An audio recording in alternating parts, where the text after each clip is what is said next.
Hello प्यारे साथियों, स्वागत है एक बार फिर से आपका अपना प्यारा YouTube channel study with Ravi पर। यह साथियों, आज हम बात करने वाले हैं बिहार बोर्ड 12th क्लास के ऐसे ऑब्जेक्टिव क्वेश्चन साथियों जो ग्रामर से लिया गया है। साथियों, इस पीडीएफ में जो भी क्वेश्चंस इंक्लूड किया गया है सभी आपके एग्जाम के दृष्टिकोण से बहुत ही ज्यादा महत्वपूर्ण होने वाला है। इस चैनल पर आप लोग अभी नए हैं तो प्लीज चैनल को सब्सक्राइब करें, बेल आइकन को प्रेस करें, साथ ही साथ अपने दोस्तों के पास और ग्रुप में शेयर करना बिल्कुल भी ना भूलें ताकि सभी स्टूडेंट जुड़ पाए और लाइव क्लास का मजा ले पाए। तो चलिए साथियों, फटाफट से आप लोग वीडियो को लाइक कर दीजिए, चैनल को सब्सक्राइब करके शेयर कर दीजिए ताकि आज की क्लास को स्टार्ट किया जाए। आज हम बात करने वाले हैं टोटल के टोटल ऑब्जेक्टिव क्वेश्चंस की साथियों, जो आपके एग्जाम के दृष्टिकोण से महत्वपूर्ण होने वाला है। तो चलिए स्टार्ट करते हैं साथियों, बिना समय को गवाए हुए आप लोग फटाफट से शेयर और लाइक वीडियो को कर दें। सबसे पहला हम लोग सवाल उठाएंगे मुहावरा से साथियों। मुहावरा से सवाल है और पहला सवाल है आपके स्क्रीन के सामने। लकीर का फकीर होना मुहावरे का अर्थ क्या होता है? फटाफट से आप लोग बताएंगे। जी हाँ, लकीर का फकीर होना मुहावरे का अर्थ क्या होता है? फटाफट बताइए साथियों। मुहावरा से बात करते हैं, आपके एग्जाम में हमेशा सवाल पूछे जाते हैं। दो क्वेश्चंस निश्चित रूप से आपके एग्जाम में मुहावरे से पूछा जाएगा, याद रखिएगा। तो लकीर का फकीर होना मुहावरे का अर्थ क्या है? परंपरावादी होना या लंबा होना, फकीर होना, आधुनिक होना। याद रखिएगा, कहावतें और मुहावरा अलग अलग होती है, लेकिन जब मुहावरा में आपको लकीर का फकीर लगता है तो यहाँ पर आपका दिमाग जाता होगा कि फकीर हो जाना इसका राइट ऑप्शन होगा, जो कि बिल्कुल गलत हो जाएगा। लकीर का फकीर होना कहने का मतलब होता है परंपरावादी होना। ऑप्शन नंबर यहाँ पे ए जो है साथियों इस प्रश्न का राइट हो जाएगा आंसर। याद रखिएगा, ऐसे प्रश्न की बात करते हैं आपके एग्जाम में लगभग 5 बार अभी तक पूछे जा चुके हैं। कितने बार साथियों? 5 बार ये सवाल आपके एग्जाम में आ चुका है। अगला प्रश्न पर चलते हैं हम लोग दूसरा नंबर सवाल की ओर। कहते हैं छठी का दूध याद आना। बिल्कुल राइट है। जब आपके गांव में झगड़ा होता है तो आप लोग कहते हैं कि छठी का दूध याद दिला देंगे। तो कहने का मतलब क्या होता है, इस प्रश्न के माध्यम से आप लोग समझिए। और इस क्वेश्चंस की बात करें तो इसको भी हम MBVI में लेते हैं। जितने भी मुहावरा लिया गया है साथियों, मैं बता दूं एकदम इंपॉर्टेंट मुहावरा लिया गया है और जो आपके एग्जाम में बहुत बार पूछे जा चुके हैं, ऐसे ही क्वेश्चंस को इसमें इंक्लूड किया गया पीडीएफ में। बात करें पीडीएफ कहाँ पे मिलेगा, तो साथियों आपको पता होगा Telegram channel study with Ravi. जी हाँ, जिस चैनल का नाम है study with Ravi, same to same channel आपको टेलीग्राम पर भी मिल जाएगा। सर्च मार के आप लोग जा सकते हैं, नहीं तो इसी वीडियो के नीचे डिस्क्रिप्शन खोलिए और लिंक मिलेगा, डायरेक्ट ज्वाइन हो जाइए। क्लास नोट्स के साथ साथ आपको MBVI PDF वहाँ पर प्रोवाइड किया जा रहा है। टॉपर्स नोट्स भी आपको वहाँ पे मिल जाएगा। चलिए, तो छठी का दूध याद आना मुहावरे का अर्थ क्या होता है? प्रिय होना होता है, अत्यधिक कठिन होना, या उल्लासपूर्ण होना, या उत्साहपूर्ण होना, उत्साहपूर्ण दिन होना। बताएंगे आप लोग फटाफट से आंसर कमेंट बॉक्स में फटाफट से दागेंगे। याद रखिएगा, छठी का दूध याद आना मतलब अत्यधिक कठिन होना, यानी अत्यधिक कोई कठिन काम कर रहे हैं और आपको पूरे वो जिंदगी का दूध जो पिए साथियों वो अभी याद आ रहा है कि कैसे काम को किया जाता है। यानी अत्यधिक कठोर काम, अत्यधिक कठिन काम होना छठी का दूध याद आना कहलाता है। 2 नंबर सवाल हो गया है। चलिए हम लोग आगे बढ़ते हैं साथियों 3 नंबर सवाल की ओर। ये भी सवाल आपके एग्जाम के दृष्टिकोण से महत्वपूर्ण है। कहता है पराधीन सपनेहु सुख नाही। पराधीन सपनेहु सुख नाही। बताएंगे आप लोग फटाफट से, इसका जवाब क्या हो जाएगा? सभी का जवाब कमेंट बॉक्स में आना चाहिए। पराधीनता में दुखी नहीं, पराधीनता सुख देती है, प्राचीनता अभिशाप है, या सुखे अपने सुख समुदाय होते हैं। तो याद रखिएगा, प्राचीनता अभिशाप है, इसका मतलब होता है पराधीन सपनेहु सुख नाही, मतलब प्राचीनता अभिशाप है। ऑप्शन नंबर सी की बात करते हैं, यहाँ पे राइट हो जाएगा। क्लियर है साथियों? तीसरा नंबर सवाल का ऑप्शन नंबर सी बिल्कुल यहाँ पे राइट है। आगे बढ़ते हैं हम लोग चौथा नंबर सवाल को। बिल्कुल भी टाइम वेस्ट नहीं करेंगे और फटाफट से क्वेश्चंस को करते जाएंगे। 4 नंबर सवाल को देखिए, कहता है कि हाथ कंगन को आरसी क्या? हाथ कंगन को आरसी क्या? इसका मतलब होता है साथियों कि प्रत्यक्ष के लिए परिमाण की क्या आवश्यकता। प्रत्यक्ष कोई अगर आप बोल रहे हैं तो उसके लिए परिमाण की कोई आवश्यकता नहीं होती। तो हाथ कंगन को आरसी क्या, इसका कहने का मतलब यही होता है। ऑप्शन नंबर यहाँ पे डी जो है इस प्रश्न का राइट ऑप्शन हो जाएगा। आगे चलेंगे हम लोग 5 नंबर सवाल की ओर। 5 नंबर सवाल है साथियों की जिन ढूंढा 3 पहिया। तो मुहावरे अजब गजब है, लेकिन बात करें क्वेश्चंस की तो आपके एग्जाम में निश्चित रूप से पूछा जाता है। तो जिन ढूंढा 3 पहिया मतलब कठिन परिश्रम से लक्ष्य मिलता है, इसका कहने का मतलब ये होता है। और जो मुहावरा है पुराने जमाने में हमारे गांव में बहुत सारे यूज करते थे। लेकिन अब वो यूज नहीं होता है और अब कहते हैं कि कठिन परिश्रम से ही लक्ष्य मिलता है। लेकिन पुराने जमाने में साथियों कहा जाता था कि जिन ढूंढा तिन पहिया, पहिया यानी इनके मुहावरे से वो पता कर लेते थे और जान जाते थे कि कहना क्या चाहते हैं। आगे बढ़ते हैं हम लोग। अब 5 ही ऐसे मुहावरे थे जो आपके लिए बहुत ही ज़्यादा लाभदायक था और एग्जाम के दृष्टिकोण से बहुत ही ज़्यादा इम्पोर्टेंट था। आगे हम लोग बढ़ते हैं। अब हम चलेंगे विलोम शब्द की ओर। विलोम शब्द की बात करें, इससे भी आपके एग्जाम में 2 प्रश्न निश्चित रूप से पूछे जाने की संभावना होती है। तो यहाँ पे है कि सृष्टि का विलोम क्या है? सृष्टि का विलोम यहाँ पे आपसे पूछा गया है। क्या हो जाएगा? धरती हो जाएगा, बाग बगान हो जाएगा, प्रलय हो जाएगा या मिटाना हो जाएगा। तो कहते हैं ना साथियों कि सृष्टि का प्रलय क्या हो जाएगा? प्रलय हो जाएगा इसका विलोम। ऑप्शन नंबर यहाँ पे सी जो हो जाएगा इस प्रश्न के लिए राइट ऑप्शन हो जाएगा। और बात करें क्वेश्चंस की तो एमबीबीआई सवाल है साथियों विलोम से भी, क्योंकि ये सवाल आपके एग्जाम में पूछे जाएंगे निश्चित रूप से 2024 में। आगे बढ़ेंगे हम लोग दूसरा नंबर सवाल की ओर, फटाफट से चलेंगे। कहता है मुख्य का विलोम क्या है? मुख्य का विलोम आखिर क्या होता है? फटाफट से इसका आंसर बताएंगे, सभी स्टूडेंट बताएंगे कि मुख्य का विलोम क्या हो जाएगा। आवश्यक होगा, जरूरी, अनिवार्य या गौण हो जाएगा। तो मुख्य की विलोम की अगर बात करती है, याद रखिएगा गौण हो जाता है। क्या होता है साथियों? ऑप्शन नंबर यहाँ पे डी जो हो जाएगा इस प्रश्न के लिए राइट ऑप्शन हो जाएगा। क्या हो जाएगा? ऑप्शन नंबर डी यहाँ पे राइट हो जाएगा। आगे बढ़ते हैं हम लोग, अगला नंबर सवाल की ओर चलते हैं, देखते हैं कि कैसा सवाल आगे पूछा गया है। तीसरा नंबर सवाल है यहाँ पे पुरस्कार का विलोम है। तो बताइए पुरस्कार का विलोम क्या होगा? 4 ऑप्शन आपकी स्क्रीन के सामने पूरी तरह से दिख गया होगा और एचडी क्वालिटी में दिख रहा होगा। अगर एचडी नहीं दिख रहा है प्लीज अपना क्वालिटी को चेंज कीजिए, आपके पास सभी समस्याओं का समाधान है। और अभी तक वीडियो को लाइक नहीं किए हैं तो प्लीज एक लाइक कर दे, कमेंट करना बिल्कुल भी लास्ट में आप लोग ना भूले और साथ ही साथ सब्सक्राइब करके शेयर जरूर करें अपने दोस्तों के पास ज़्यादा से ज़्यादा। तो पुरस्कार का विलोम क्या हो जाएगा? दंड हो जाएगा, प्राथमिक हो जाएगा, सम्मान हो जाएगा या अपमान हो जाएगा। 4 ऑप्शन है, फटाफट से बताएंगे कि पुरस्कार का विलोम क्या हो जाएगा। याद रखिएगा पुरस्कार का विलोम दंड होता है। पुरस्कार मतलब किसी को उत्साहन देना यानी प्रोत्साहन देना, लेकिन पुरस्कार का विलोम कहने का मतलब ही होता है उल्टा। विलोम कहने का मतलब क्या होता है साथियों? उल्टा होता है। तो पुरस्कार, अगर किसी को आप पुरस्कार दे रहे हैं तो किसी को दंड भी दिया जाता है। तो ऑप्शन नंबर यहाँ पे सी जो है इस प्रश्न का राइट ऑप्शन हो जाएगा। मैं बात करूँ विलोम की, विलोम शब्द अगर नहीं समझ में आता है तो याद रखिएगा जस्ट उसका उल्टा पूछा जाता है। अगर कोई शब्द आगे लगा हुआ है जैसे पुरस्कार, तो पुरस्कार का उल्टा पूछेगा। प्राथमिकता की बात करें तो ये भी पुरस्कार ही होता है, और सम्मान अगर किसी को कर रहे हैं तो वो भी पुरस्कार ही है। अपमान भी, अपमान क्या? अपमान तो अलग हो जाता है, सम्मान का उल्टा अगर पूछेगा तब अपमान हो जाएगा। लेकिन यहाँ पे अगर पुरस्कार का पूछा तो पुरस्कार का क्या होता है? दंड होता है, याद रखिएगा। और यहीं पर सम्मान का विलोम आपसे पूछा रहता तो सम्मान का अपमान हो जाता। आशा है कि तीसरा नंबर सवाल एकदम क्लियर है विलोम शब्द का। अगर कोई भी दिक्कत की सामना आपको हो रही है तो आप लोग कमेंट करके जरूर बताएंगे। गलत आंसर अगर आपको बताया जा रहा है, बिल्कुल अगर क्षमा चाहते हैं कि अगर आपको गलती हो जाए हमसे तो बिल्कुल आप लोग कमेंट बॉक्स में जरूर बताएं।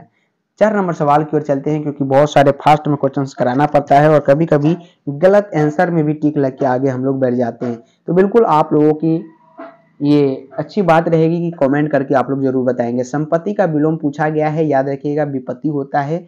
संपदा तो हो नहीं सकता और गरीबी हो नहीं सकता और दरिद्रता नहीं हो सकता, विपत्ति होता है। क्या होता है साथियों? विपत्ति होता है किसका? संपत्ति का विलोम होता है, याद रखिएगा। ऑप्शन नंबर इस प्रश्न के लिए राइट हो जाएगा। बात करें इस सवाल की साथियों, 4 से 5 बार आपके एग्जाम में पूछे जा चुके हैं। कितने बार साथियों? 4 से 5 बार सवाल आपके एग्जाम में पूछे जा चुके हैं। आगे हम लोग बढ़ते हैं 5 नंबर सवाल की ओर। कहता है ऋण का विलोम क्या हो जाएगा? बताइए कि ऋण का विलोम क्या होगा। 5 नंबर सवाल पूछा गया है, ऋण का विलोम क्या हो जाएगा? ऋण, ऋण ही ऋण या ऋणी, उर्ऋणी या अत्यधिक ऋण। तो ऋण का विलोम क्या हो जाएगा बताइए। ऋण, ऋण का मतलब क्या होता है साथियों? कर्ज होता है। क्या होता है? कर्ज होता है। एक एक क्वेश्चंस को आप लोग डिटेल्स में जब समझेंगे तो आपको क्वेश्चंस एकदम हल्का लगेगा। तो ऋण का विलोम क्या हो जाता है? कर्ज हो जाता है। लेकिन ऋणी का मतलब क्या होता है? उसके पास ऋण नहीं है। और विलोम के बारे में हमने बताया, विलोम कहने का मतलब ही क्या होता है? उल्टा पूछा जाता है। क्या पूछा जाता है? उल्टा। तो ऋण का विलोम क्या हो जाएगा? ऋणी हो जाएगा, याद रखिएगा। ऋणी अगर पूछा गया तो ये तो फिर से क्या हो जाएगा? कर्ज में ही है। और ऋण ही ऋण तो और ज्यादा ऋण हो गया, याद रखिएगा। और अत्यधिक ऋण में भी ऋण ही यानी कर्ज हो गया। लेकिन उऋणी की बात करते हैं, वो ऋण से हट गया, वो क्या आ गया? कर्ज में नहीं है। तो ऑप्शन नंबर यहाँ पे इस प्रश्न के लिए जो हो जाएगा सी एकदम राइट हो जाएगा। याद रखिएगा। बात करें प्रश्न की तो हमेशा आपसे ये पूछा जाता है, निश्चित रूप से 2024 की बात करें तो आपसे पूछे जाने की संभावना पूरी बनती है, याद रखिएगा इस प्रश्न को। सभी का ऑप्शन नंबर सी आ रहा है, एकदम बिल्कुल राइट है। आगे बढ़ती है। चलिए टोटल के टोटल इस विलोम शब्द में मात्र 5 सवाल थे। 5 सवाल आपके एग्जाम के दृष्टिकोण से जो सबसे ज्यादा बार पूछा गया मुहावरा है उसको शामिल किया गया। अब चलते हैं पर्यायवाची शब्द से, पर्यायवाची शब्द को देखते हैं। पर्यायवाची शब्द में क्या पूछा गया है उसको देखते हैं। कहता है कि किस शब्द के पर्यायवाची गलत है। यहाँ पे आपसे पूछा गया कि कौन सा इनमें शब्द है जिसका पर्यायवाची गलत है। कमल का क्या जलज होता है और पंकज का सरोज होता है। कमल जलज को पंकज और सरोज होता है, ये गलत हो जाएगा। और कुसुम पुष्प फूल और सुमन, ये भी गलत हो जाएगा। सरस्वती गिरा और भारती वीणा, ये भी यहाँ पे क्या हो जाएगा, सरस्वती वीणा हो जाएगा, याद रखिएगा। लेकिन सूर्य देव वाम और वासर ये सही है। ऑप्शन नंबर यहाँ पे डी जो है इस प्रश्न के लिए राइट ऑप्शन है। क्लियर। आगे बढ़ते हैं हम लोग। दूसरा नंबर, सूरज किसका पर्यायवाची है। बताइए सूरज किसका पर्यायवाची है। अंशु, माली का, आदित्य का, भास्कर का, इन सभी का। सूरज किसका पर्यायवाची है। पर्यायवाची यहाँ पे पूछा गया है तो शंभु माली भी इसको कहते हैं, आदित्य देव भी कहते हैं और भास्कर भी कहते हैं। यानी इनमें से सभी का है किसका पर्यायवाची है साथियों, याद रखिएगा। ऑप्शन नंबर यहाँ पे दूसरा नंबर सवाल के लिए क्या हो जाएगा साथियों, डी एकदम राइट हो जाएगा, याद रखिएगा। बात करें सूरज से तो ये भास्कर सबसे ज्यादा आपके एग्जाम में ये पॉइंट आएगा। क्या साथियों, भास्कर सबसे ज्यादा प्रश्न आपके इस पे बनते हैं। भास्कर सूर्य का पर्यायवाची पूछा जाएगा और कभी कभी दो ऑप्शन न देके यहाँ पे भास्कर डाल देगा और यहाँ पर डाल देगा इनमें से कोई नहीं। क्या डाल देगा साथियों, इनमें से कोई नहीं। तो याद रखिएगा भास्कर वहां पर राइट ऑप्शन हो जाएगा। आगे हम लोग बढ़ते हैं तीसरा नंबर सवाल की ओर। कहता है सुंदर का पर्यायवाची है। सुंदर का पर्यायवाची आपसे यहाँ पे पूछा गया। चारू हो जाएगा, ललित या मंजिल, इनमें से सभी। तो सुंदर की पर्यायवाची चारू भी होता है, ललित भी होता है और मंजिल भी होता है। यानी ऑप्शन नंबर डी यहाँ पे राइट हो जाएगा। अगर 3 ऑप्शन राइट है तो ए, बी और सी तीनों में नहीं रंग के सिर्फ आप डी में रंगेंगे। किसमें, डी में रंगेंगे, याद रखिएगा। इसी प्रकार तीसरा नंबर सवाल को हमने कर लिया है और बहुत ही इंपॉर्टेंट सवाल था आपके एग्जाम के दृष्टिकोण से। ऐसे प्रश्न की बात करते हैं हमेशा पूछे जाते हैं और जो भी प्रश्न मैं इस पीडीएफ में लाया हूं, आज की क्लास में लाया हूं, याद रखिएगा 5 सवाल लाया हूं और आपके एग्जाम के दृष्टिकोण से इतने ज्यादा इंपॉर्टेंट हो तो याद रखिएगा। ऐसे ऐसे प्रश्न आपके एग्जाम में पूछे जाते हैं। अब हम चलते हैं 4 नंबर सवाल की ओर। यहाँ पे पूछा गया कि सुगंध का पर्यायवाची है। बताएंगे आप लोग फटाफट से कि सुगंध का पर्यायवाची क्या हो जाएगा। सुरभि, सौरभ, सुभाषा, उपयुक्त में से कोई नहीं। अगर आपको ज्यादा फास्ट लग रहा है तो प्लीज आप लोग स्लो करके देखें। जिसको ज्यादा स्लो लग रहा है आप लोग फास्ट करके देखें, क्योंकि मैं बिल्कुल भी नहीं चाहता कि आपका टाइम वेस्ट हो। और इसलिए आप लोग बिल्कुल चैनल को सब्सक्राइब, बेल आइकन को प्रेस और नोटिफिकेशन को ऑन जरूर कर ले ताकि आपको क्लास का नोटिफिकेशन सबसे पहले पहुंचे। तो सुगंध का पर्यायवाची उपयुक्त में से सभी होता है, याद रखिएगा। सुरभि, सौरभ, सुभाषा, उपयुक्त में से सभी सबसे ज्यादा प्रश्न आपके इस पीडीएफ में लाए गए हैं, इसलिए लाया गया साथियों। अगर याद रखिएगा तीनों उत्तर को भी आपको याद रखना है। यहाँ पे जो 3 प्रश्न का यहाँ पे ऑप्शन है उसको भी याद रखना है कि सुगंध का पर्यायवाची सुरभि भी हो सकता है, सौरभ भी और सुभाषा भी हो सकता है। लेकिन कभी कभी आपके एग्जाम में एक ही ऑप्शन दे के, मान लीजिए सुरभि दे के 2 हटा दे और अलग दे दे तो आप कंफ्यूज खा सकते हैं। इसलिए यहाँ पे जो है चारों ऑप्शन को, तीनों ऑप्शन को लाया गया है। जो जो यहाँ पे पॉइंट बन सकता है वो इस क्लास में डिस्कशन करा रहे हैं ताकि आपको बिल्कुल भी एग्जाम में दिक्कत का सामना ना करना पड़े। तो सुगंध का पर्यायवाची यहाँ पे जो है साथियों ऑप्शन नंबर डी राइट हो जाएगा, याद रखिएगा। सुरभि, सौरभ और सुभाषा, याद रखिए ऑप्शन नंबर डी बिल्कुल यहाँ पे राइट है। आगे बढ़ते हैं हम लोग 5 नंबर सवाल की ओर। सॉरी, इसमें मात्र 4 ही सवाल थे। अब हम लोग आगे बढ़ेंगे। नेक्स्ट क्या है, एक शब्द के लिए अनेक शब्द पे। ये भी इसकी बात करें साथियों, ये भी बहुत ही ज्यादा इंपॉर्टेंट होता है, एक शब्द के लिए अनेक शब्द। तो चलिए, कहता है मृग जैसे नेत्रों वाली को क्या कहते हैं। इसमें भी आपको मजा आएगा क्योंकि ऐसे प्रश्न की बात करते हैं तो अनेक शब्द के लिए, सॉरी एक शब्दों के लिए अनेक शब्द में हर एक साल आपसे एग्जाम में पूछे जाते हैं। और बात करें क्वेश्चंस की साथियों तो 2 से 3 क्वेश्चंस आपके एग्जाम में ऐसे पूछे जाते हैं। तो मृग जैसे नेत्रों वाली को क्या कहते हैं, मृग नयनी कहते हैं या मृग नयन या मृग नयनाभिराम नयन या कलमय नयन। याद रखिएगा, मृग जैसे नेत्रों वाली को मृग नयनी कहते हैं। क्या कहते हैं साथियों? मृग नयनी कहते हैं। ऑप्शन नंबर ए इस प्रश्न के लिए जो है राइट हो जाएगा। आगे हम लोग चलिए बढ़ते हैं दूसरा नंबर सवाल की ओर। कहता है सीमित व्यय करने वाले को क्या कहते हैं? सीमित व्यय करने वाले को क्या कहते हैं? भव्यशील, मितव्ययी या अनवयी, कमव्ययी। तो सीमित व्यय करने वालों को साथियों यहाँ पे जो है मितव्ययी कहते हैं। ऑप्शन नंबर यहाँ पे बी जो हो जाएगा इस प्रश्न के लिए साथियों क्या हो जाएगा? राइट ऑप्शन हो जाएगा ऑप्शन नंबर बी। सीमित व्यय करने वालों को क्या कहते हैं? तो मितव्ययी कहते हैं, याद रखिएगा। क्लियर है दूसरा नंबर सवाल? तो आप लोग कमेंट बॉक्स में फटाफट से बताएंगे ताकि आगे हम लोग बढ़ सकें। तीसरा नंबर सवाल है कि गुण दोष विवेचक है। गुण दोष विवेचक क्या है? खोटी है, विवेचक है, आलोचक है या खोटा है। तो गुण दोष विवेचक जो है एक प्रकार का आलोचक है। क्या है साथियों? एक प्रकार का आलोचक है। ऑप्शन नंबर यहाँ पे सी जो हो जाएगा इस प्रश्न के लिए राइट ऑप्शन हो जाएगा। आगे बढ़ते हैं हम लोग अगला नंबर सवाल की ओर। 4 नंबर सवाल कहता है जो कुछ भी नहीं जानता हो वो क्या कहलाता है? जो कुछ भी नहीं जानता हो वो बुद्धिमान, अकलहीन या मूर्ख, अज्ञ। तो जो कुछ भी नहीं जानता साथियों उसको हम बुद्धिमान नहीं कहते, उसको अकलहीन भी नहीं कहते, मूर्ख भी नहीं कहते। तो क्या कहते हैं? अज्ञ कहते हैं। अज्ञ नहीं, अज्ञ कहते हैं। अगर अज्ञ कह देंगे तो आप लोग गलत हो जाएंगे, याद रखिएगा। जो कुछ भी नहीं जानता हो उसे अज्ञ कहते हैं। क्या कहते हैं साथियों? अज्ञ कहते हैं। ऑप्शन नंबर यहाँ पर जो है इस प्रश्न के लिए डी जो हो जाएगा साथियों बिल्कुल राइट हो जाएगा। आगे हम लोग बढ़ते हैं 5 नंबर सवाल की ओर। देखते हैं कि 5 नंबर सवाल आपके एग्जाम के दृष्टिकोण से कितना ज्यादा महत्वपूर्ण है। कहता है कि जो बहुत कम जानता हो, जो बहुत कम जानता हो, जो कुछ वहां पे इससे पहले प्रश्न में था जो कुछ नहीं जानता, लेकिन यहाँ पे है जो बहुत कम जानता है, यानी कुछ थोड़ा जानता है तो अल्पज्ञ कहलाएगा, बहुज्ञ या सर्वज्ञ या विज्ञ कहलाएगा। तो जो बहुत कम जानता हो याद रखिएगा उसे अल्प कहते हैं। क्या कहते हैं? अल्प कहते हैं। ऑप्शन नंबर ए इस प्रश्न के लिए राइट हो जाएगा। आगे बढ़ते हैं हम लोग अगला नंबर पॉइंट है समास। समास से देखते हैं कैसा प्रश्न पूछा जाता है। तो याद रखिएगा आजीवन में कौन सा समास है? आजीवन, इसमें मैं एक ट्रिक बताऊंगा, उस ट्रिक से आप सभी क्वेश्चंस को समास से सॉल्व कर सकते हैं। आजीवन में सबसे पहले क्या आ रहा है साथियों? आ रहा है। आ मतलब अव्ययभाव।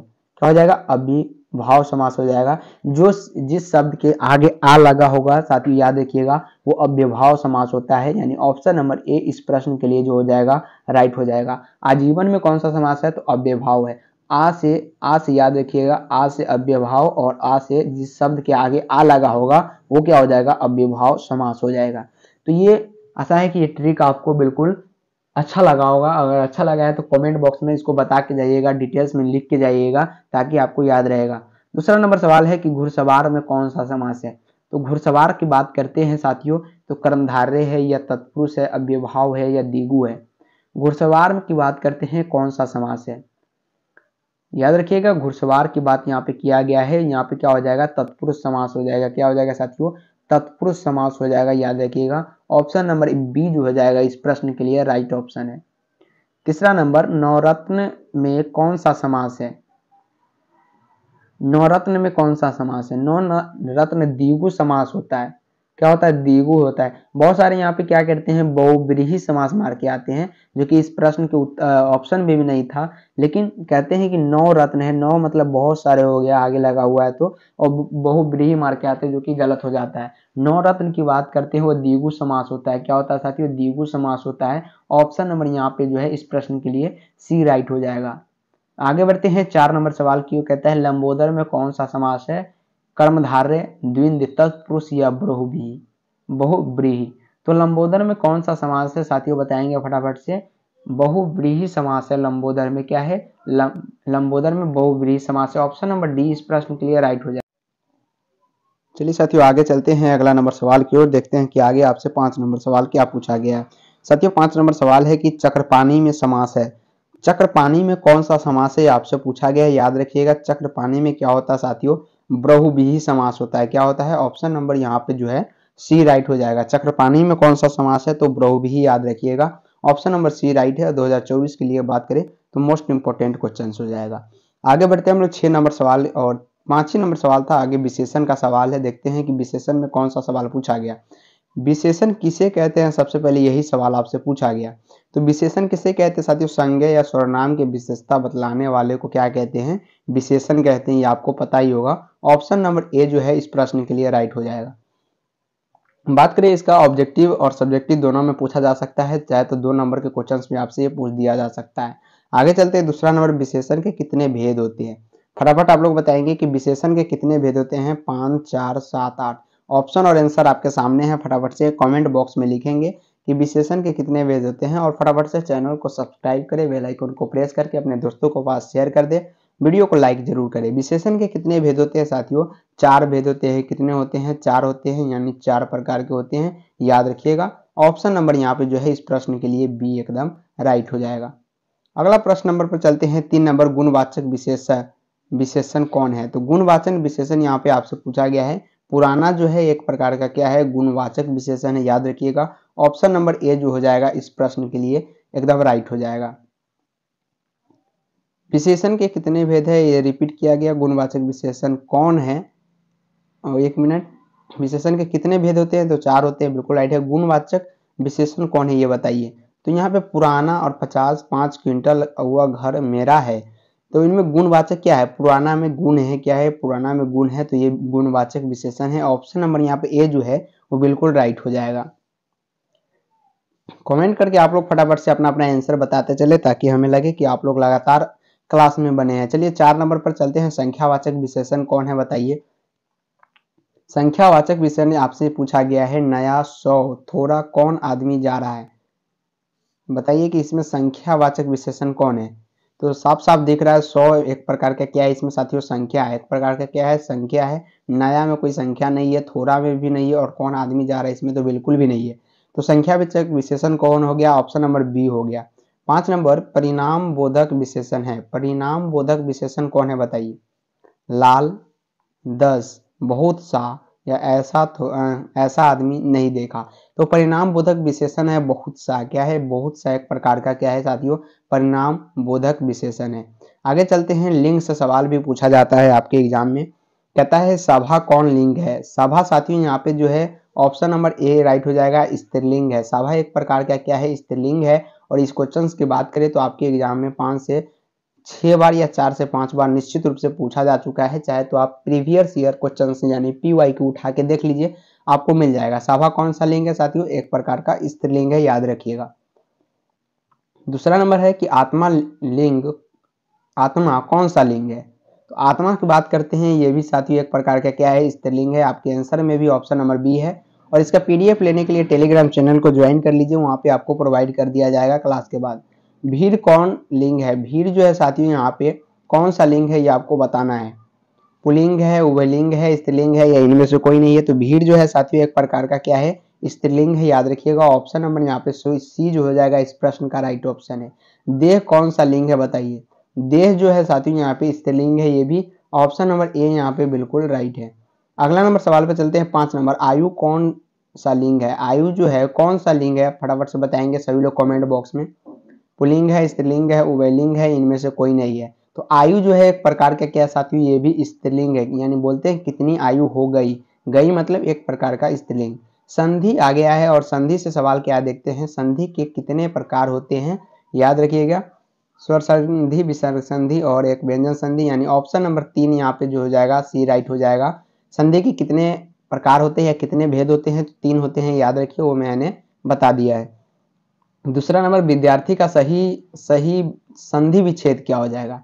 तो ये क्वेश्चन आपको कंफ्यूज कर सकता है, ध्यान से देखिए। कहता है विद्या जोड़ अर्थी, या विद्या जोड़ थ्री, या विदा जोड़ अर्थी। तो यहाँ पे ऑप्शन नंबर ए में जो दिख रहा है विद्या जोड़ अर्थी, ऑप्शन नंबर ए यहाँ पे बिल्कुल राइट हो जाएगा। विद्यार्थी का संधि विच्छेद पूछा जाता है आपके एग्जाम में, तो ऑप्शन नंबर ए मार के आएंगे, यही इसका सही संधि विच्छेद होता है। तीसरा नंबर कहता है कि पूर्ण गठन का संधि विच्छेद होगा। पूर्ण गठन का संधि विच्छेद क्या हो जाएगा साथियों, पुनः जोड़ गठन, पुनर्गठन, या पूर्ण जोड़ गठन, या पुनर्गठन। तो पुनर्गठन का संधि विच्छेद जो होता है वो पुनर्गठन होता है, याद रखिए। ऑप्शन नंबर ए जो होगा बिल्कुल राइट हो जाएगा। आगे बढ़ते हैं हम लोग 4 नंबर, निराधार का संधि विच्छेद है। निराधार का संधि विच्छेद क्या होगा? निरा जोड़ आधार है या निस जोड़ आधार है, निर प्लस आधार है या नी प्लस आधार है, तो निराधार का संधि विच्छेद क्या होगा फटाफट से बताएंगे। निराधार का संधि विच्छेद जो होता है वो नी जोड़ आधार होता है, याद रखिए ऑप्शन नंबर डी इस प्रश्न का राइट ऑप्शन है। 5 नंबर सवाल है कि हिमालय का संधि विच्छेद है, बताइए हिमालय का कौन सा संधि विच्छेद हो जाएगा? हिमालय का संधि विच्छेद क्या हो जाएगा? हिम जोड़ आल्य हो जाएगा या ही जोड़ माल्य, हिमा जोड़ लय हो जाएगा, हिमाल जोड़ अय हो जाएगा। तो हिमालय का जो असली संधि विच्छेद हो जाएगा साथियों हिम जोड़ आल्य हो जाएगा, ऑप्शन नंबर ए बिल्कुल राइट हो जाएगा। 6 नंबर सवाल की ओर चलते हैं, कहता है महर्षि का संधि विच्छेद है। महर्षि का कौन सा संधि विच्छेद होगा? तो यहाँ पे महा जो ऋषि जो है, ऑप्शन नंबर बी जो दिख रहा है साथियों बिल्कुल राइट है, महर्षि का यही असली संधि विच्छेद होता है। मह जोड़ ऋषि बिल्कुल गलत है और महर्षि भी गलती है और महाजोड़ आरसी भी गलती है। असली संधि विच्छेद की बात करते हैं तो महाजोड़ ऋषि होता है क्या? महर्षि, ऑप्शन नंबर बी बिल्कुल करेक्ट है। तो यहाँ पे संधि विच्छेद से 6 प्रश्न थे। आगे हम लोग बढ़ते हैं उपसर्ग की ओर। अब उपसर्ग से भी सवाल अच्छे खासे आपके एग्जाम में बनते हैं। उपसर्ग से सवाल है कि साम्य में उपसर्ग बताइए। सम्यक में उपसर्ग बताइए। क्या है? सम्यक में उपसर्ग बताइए। सम्य है या सम है, समय है, इनमें से कोई नहीं है। फटाफट से आप लोग बताएंगे सम्यक में उपसर्ग। सम्यक, तो क्या यहाँ पे आधा म का उच्चारण हो रहा है, याद रखिएगा, तो सम हो जाएगा। क्या हो जाएगा? सम्य नहीं हो जाएगा, सम्यक। सम्यक अगर कस के आप उच्चारण करते हैं तो ऑप्शन नंबर बी यहाँ पे करेक्ट हो रहा है। लेकिन आप लोग बोलेंगे कि उपसर्ग सर ने पूछा है तो यहाँ पे इसको क को हटा के सम्य बना देते हैं और राइट और ए को मारते हैं, लेकिन ये गलत हो जाएगा। सही से उच्चारण करें तो ऑप्शन नंबर बी ही राइट है। विशेषण में उपसर्ग बताइए। फटाफट से आप लोग कमेंट करेंगे विशेष में उपसर्ग बताइए। 20 हो जाएगा या 20 या बी हो जाएगा, ये इनमें से कोई नहीं है। अगर इसका आप संधि विच्छेद करते हैं तो एक वर्ड निकल के आता है साथियों बी और प्लस शेष। तो शेष तो एक शब्द बन जाता है कि शेष कोई राशि हो गया, कोई कुछ भी हो सकता है शेष, लेकिन बी कोई भी क्या है यहाँ पे वर्ड नहीं है। तो शेष को हम यहाँ से निकाल लेंगे और अगर स को हटाना चाहते हैं तो इधर क्या बन जाता है साथियों? बी से बन जाता है। लेकिन बी से आपने कोई भी ऐसा शब्द नहीं सुना होगा, तो इस प्रकार से इसको उपसर्ग नहीं बनाया जाता। कोई भी एक ऐसा शब्द हटना चाहिए और जो हटता है वो अपने आप में कुछ ऐसा होना चाहिए जिसका उच्चारण हो सके। तो यहाँ पे बी जो हो जाएगा इस शब्द के लिए क्या हो जाएगा? उपसर्ग हो जाएगा। उपसर्ग के बारे में आपको पता ही होगा, जो किसी शब्द के पहले लगता है वो तो उपसर्ग होता है, लेकिन बाद में जो लगता है वो प्रत्यय कहलाता है, ये भी आपको पता होगा। आगे बढ़ते हैं हम लोग तीसरा नंबर सवाल की ओर। प्रतिनिधि में उपसर्ग बताइए। प्रतिनिधि में उपसर्ग बताइए। धी है, प्रत है, प्रतिनि है या प्रति है। तो प्रतिनिधि ध्यान से पढ़ेंगे तो प्रति अलग हो जाता है, ये भी एक प्रकार का वर्ड बनता है, और निधि अलग हो जाता है, ये भी एक प्रकार का नाम हो सकता है। तो यहाँ पे निधि क्या हो जाएगा? इसके लिए प्रत्यय हो जाएगा, और उपसर्ग की बात करते हैं तो प्रति इसके लिए क्या हो जाएगा? उपसर्ग हो जाएगा। तो ऑप्शन नंबर यहाँ पे डी में दिया गया है, प्रति राइट हो जाएगा। ऑप्शन नंबर डी बिल्कुल राइट है। आगे बढ़ते हैं हम लोग 4 नंबर सवाल। पर्यवेक्षक में उपसर्ग बताइए। पर्यवेक्षक में उपसर्ग कौन सा हो जाएगा? परि या पर्य हो जाएगा, पड़वय हो जाएगा, या इनमें से कोई नहीं। सभी लोग बताएंगे पर्यवेक्षक में उपसर्ग बताइए। तो यहाँ पे परि हो जाएगा, क्या हो जाएगा? यहाँ पे उपसर्ग हो जाएगा। ऑप्शन नंबर ए जो हो जाएगा इस प्रश्न का राइट ऑप्शन है। प्रत्यय से सवाल पूछा गया, उसको देखते हैं। कहता है कि अप्रत्याशित शब्द में उपसर्ग प्रत्यय अलग अलग कीजिए। तो यहाँ पे प्रत्यय अलग अलग करना है। यहाँ पे क्या अप्रत्याशित शब्द में उपसर्ग प्रत्यय अलग अलग कीजिए, यानी उपसर्ग भी अलग करना है, प्रत्यय भी। तो यहाँ पे आप लोग ध्यान से देखेंगे, उपसर्ग पहले बोला है तो पहले उपसर्ग निकालेंगे। उपसर्ग यहाँ पे क्या है? अ है, बिल्कुल अ उपसर्ग इसमें भी है, इसमें भी है, इसमें भी है, तो ये तो गलत हो जाएगा। चलिए अभी के लिए आगे ऑप्शन देखते हैं। और उसके बाद अ को अगर हटा देते हैं तो प्रत्याशित हो जाता है, ये भी एक प्रकार का शब्द बनता है। लेकिन प्रत्याशित में भी अगर हम उपसर्ग को देखें तो यहाँ पे क्या बनता है? प्रत्यय बनता है। क्या बनता है साथियों? प्रति बनता है, यहाँ प्रत्याशित हो जाएगा। तो ऑप्शन नंबर यहाँ पे ए राइट हो जाएगा। क्या हो जाएगा? ऑप्शन नंबर ए राइट हो जाएगा। और प्रत्यय की बात करते हैं, प्रत्याशित, ईत का ऑप्शन यहाँ पे उच्चारण हो रहा है, तो ऑप्शन नंबर ए में जो है ईत दिया गया है, और यहाँ पर सिर्फ त दिया गया है और सित दिया गया है, ये गलत हो जाएगा। आगे चलते हैं। दूसरा नंबर कहता है कि जुर्माना में प्रत्यय बताइए। जुर्माना अगर सही से उच्चारण आप करते हैं तो ध्यान से देखेंगे, जुर्माना, जुर्माना में प्रत्यय बताना है तो यहाँ पर जुर्माना, माना आ रहा है यानी आना, माना, आना का उच्चारण याद रखिएगा। ऑप्शन नंबर बी राइट है। साथियों ये इस प्रकार का प्रश्न सिर्फ आपको अपने आवाज निकाल के ही आप इसे बना सकते हैं और सिंपल सा प्रश्न होता है, इसे आप व्याख्या कर सकते हैं। चलिए आगे बढ़ते हैं 3 नंबर सवाल की ओर। कहता है पढ़ाई में प्रत्यय बताइए। पढ़ाई में आई एक प्रकार का प्रत्यय है, क्या हो जाएगा? पढ़ाई, यानी आई का उच्चारण आ रहा है। ऑप्शन नंबर सी इस प्रश्न के लिए राइट हो जाएगा।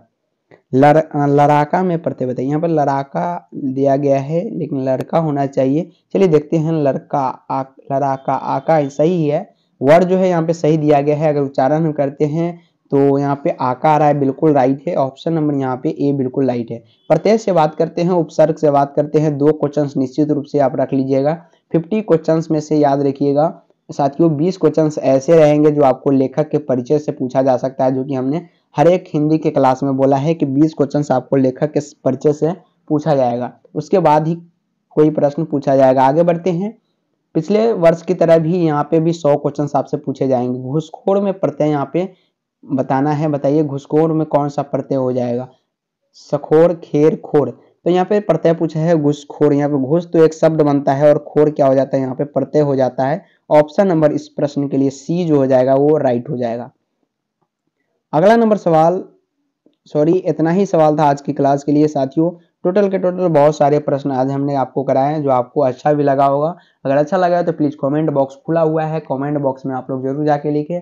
साथ ही साथ वीडियो को लाइक, चैनल को subscribe, study with Ravi channel को सब्सक्राइब करें। पैरामेडिकल की तैयारी यहाँ पे आपको कराई जा रही है। 11th 12th का भी डेली क्लास आपके इस यूट्यूब चैनल पर आ रही है। तो साथियों आज के लिए इतना ही, फिर से मिलेंगे नेक्स्ट क्लास में। तब तक के लिए जय हिंद, जय भारत, जय बिहार, गुड नाइट।